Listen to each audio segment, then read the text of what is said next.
तो इस फिल्म को करने से लगा। फिल्म का ट्रेलर मैं आपको सच बताऊं, मैंने भी देखा है, इन्होंने दिखाया नहीं था आज तक, छुपा के रखा था बिल्कुल। बहुत अच्छा बना है ट्रेलर, और ट्रेलर ये बताता है कि पूरी फिल्म बहुत अच्छी बनी है, क्योंकि मेरी तरह हम सभी जो कलाकार हैं इस फिल्म के, सभी के मन के बहुत नज़दीक रहा है ये सब्जेक्ट, इसलिए बहुत अच्छा लगा। और आप सबका सहयोग अपेक्षित है काम के लिए। आज पूरा भारत, पूरा विश्व, जहाँ भी भारतीय हैं, जहाँ भी सनातन धर्म को मानने वाले व्यक्ति हैं, सबके एक ही जय घोष है, जय श्री राम, जय श्री राम, जय श्री राम। आपका सहयोग अपेक्षित है ताकि ये जय घोष केवल किसी एक दिशा में नहीं, बल्कि चारों दिशाओं में गूंजे, और जहां भारतीय नहीं है या सनातन धर्म के लोग नहीं रहते हैं, वहां तक भी इसकी प्रतिध्वनि जाए, उन्हें भी एक आवाज सुनाई दे ब्रह्मांड में, जय श्री राम, जय श्री राम, जय श्री राम।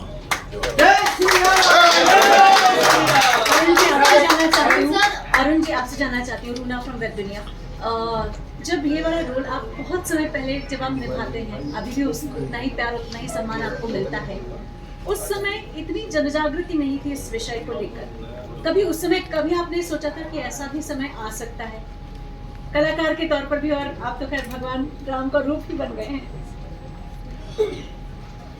नहीं, ये जो आप इस बात को ठीक कह रही हैं कि ये जो एक जन जागृति हुई है, ये धीरे धीरे, कभी भी ऐसा नहीं था, कभी भी ऐसा नहीं था कि ये नहीं थी, और कभी भी ऐसा नहीं था कि ये इस तरह चरम पर थी, अपने उत्कर्ष पर थी।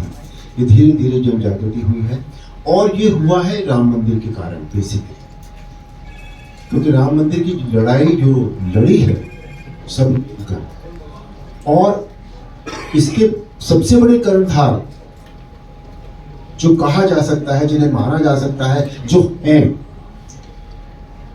इस सारे श्रेय का जो, इस सारे बात का जो श्रेय है, वो हमारे पीएम श्री नरेंद्र मोदी को दिया जाना चाहिए।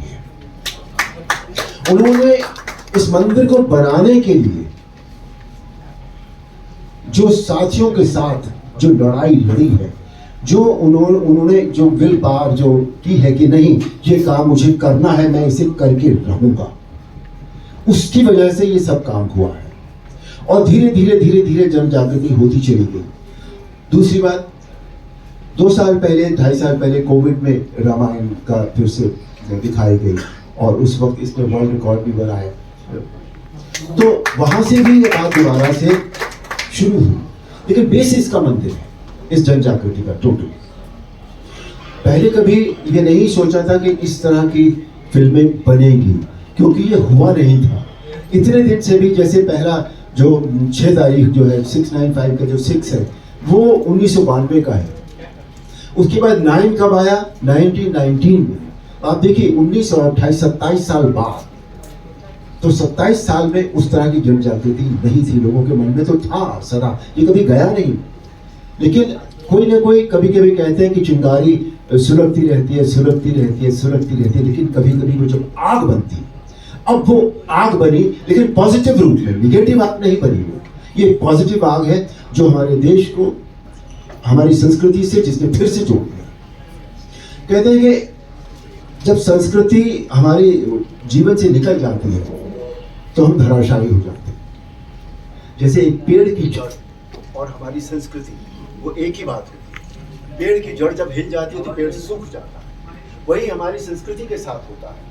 जब हम अपनी संस्कृति से अलग होने लगते हैं तो हम में कुछ नहीं रह जाता। हम एक बार फिर अपनी संस्कृति से जुड़े हैं, और इस बार ऐसे जुड़े हैं कि हम कभी इससे अलग नहीं हो।